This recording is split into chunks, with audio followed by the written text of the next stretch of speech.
I don't know what to do anymore. She's always following me. If you're seeing this, my name is Melody.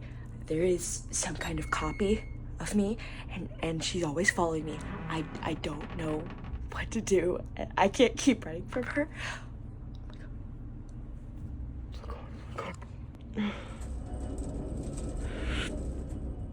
She's here. I gotta go. Oh my god.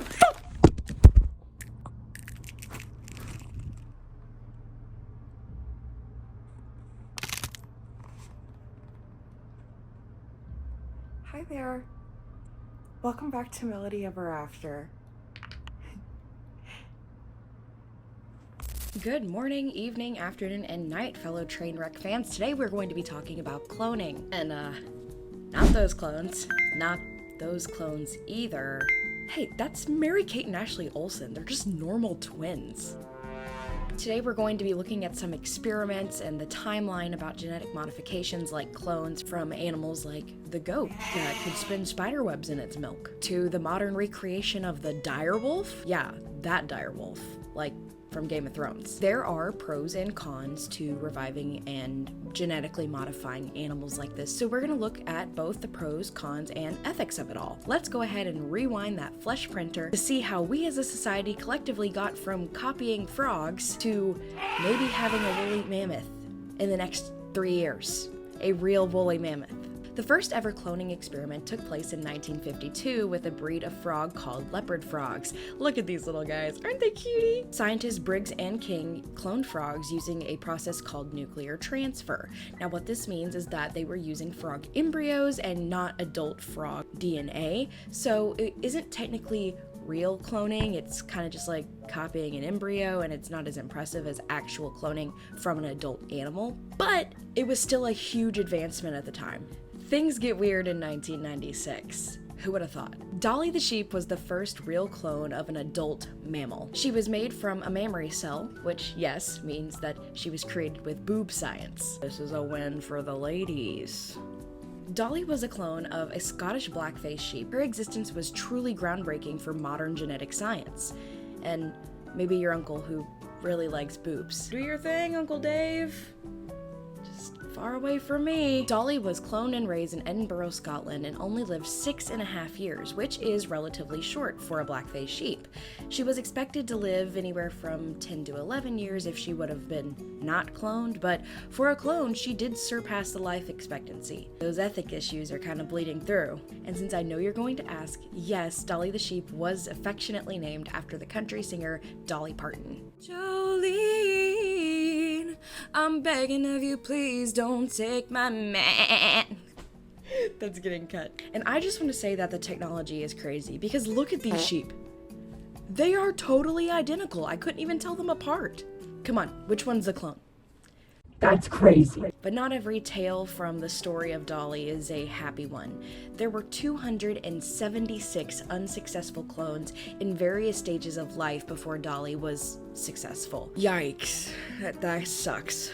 But let's move on to Spider Goat, shall we? Spider Goat. Spider Goat. Can it spin like a spider, though? In the 2000s, scientists spliced spider DNA into goat embryos. The result was that these goats, when they lactated, would lactate this substance that could be boiled down into spider silk. Yeah, real spider silk. So besides some weird and twisted fantasy from some obscure medieval-themed anime, what was the point of doing all of this? Molecular biologist Randy Lewis and his team had the idea that since spider silk is, by capita, stronger than steel, if we could create it in mass by getting an animal that lactates to lactate spider silk, we could use it for all sorts of good. We could use it for things like bulletproof vests, military-grade equipment. We could use it in the medical field to sew up sutures and it would be extremely strong and the stitches wouldn't break. That kind of thing. And it would have been revolutionary. But the issue is that it was way too expensive to upscale the experiment to a capitalist level. The process of splicing a goat embryo with spider DNA was lengthy and complicated. The company possibly would have lost more money and went bankrupt trying to make this experiment like large scale than it would have just to abandon the experiment. So we had a spider goat, and that was kind of a one-time thing. It is a little, you know, relieving that when I go to the store to get goat cheese, I don't have to look at the label to see if it's non-GMO for the fear of gobbling down some spider milk. So here's where things get officially wild. We're bringing back the woolly mammoth.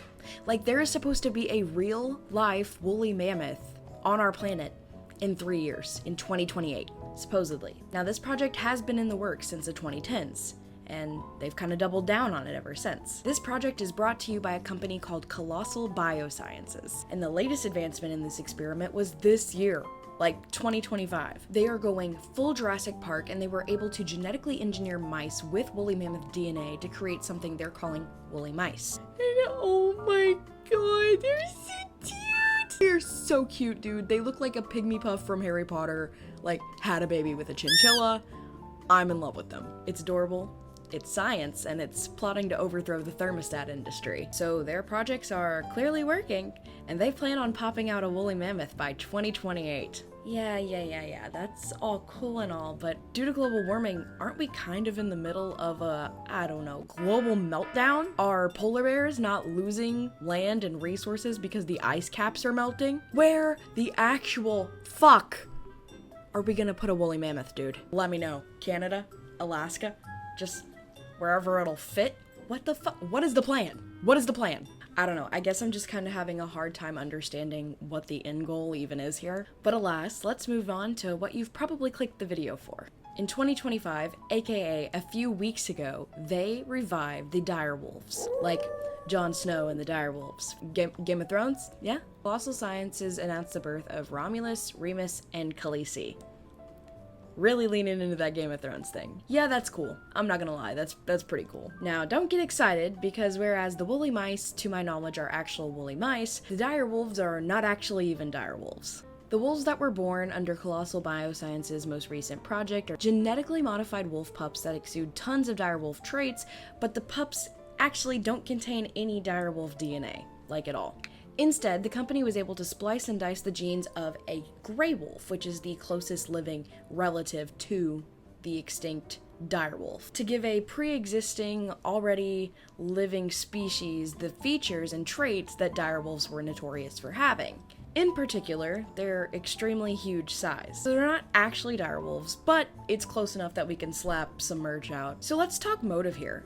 Why do we even want to bring back extinct animals? Is it science? Money? Ego? Are billionaires just tired of buying things like Twitter, and they're looking to start their own little genetically engineered zoo with some medieval death dogs? Everyone needs a hobby. Some of the most popular answers to this are biodiversity, restoration, mammoths maintaining tundra ecosystems, and these genetically modified animals breed with pre-existing fauna and increase the biodiversity of biomes. Then again, there's medical research, like the spider silk from goat's milk being used for super sutures. And then there's like some weird tourism. Check out my clone zoo.